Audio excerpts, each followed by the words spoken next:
Il était une fois, dans une belle forêt, un corbeau qui s'était perché sur une branche haute d'un grand arbre.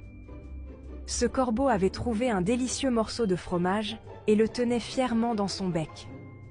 Il était très content et se préparait à le déguster tranquillement.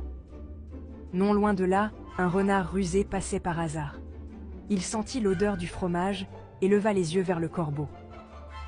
Le renard, très gourmand, voulut absolument manger ce fromage. Mais comment faire? Il réfléchit et eut une idée astucieuse. Le renard s'approcha de l'arbre et dit au corbeau d'une voix douce et flatteuse: « Bonjour, monsieur le corbeau. Que vous êtes joli, que vous me semblez beau.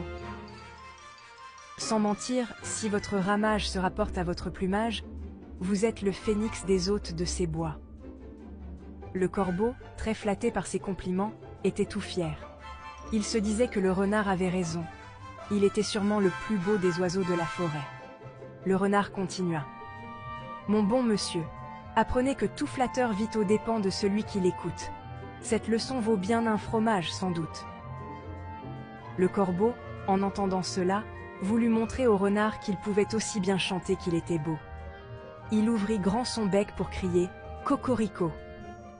Mais aussitôt, le morceau de fromage tomba de son bec, et le renard s'empressa de le ramasser. Le renard, très content de son coup, mangea le fromage en disant « Mon bon monsieur, apprenez que tout flatteur vit aux dépens de celui qui l'écoute.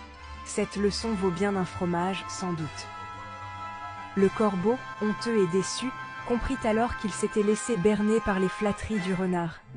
Il s'envola, bien décidé à ne plus jamais se laisser duper par de belles paroles. Morale de l'histoire. Cette histoire nous apprend qu'il ne faut pas se laisser berner par les compliments et les flatteries des autres. Parfois, ceux qui nous flattent cherchent à obtenir quelque chose de nous.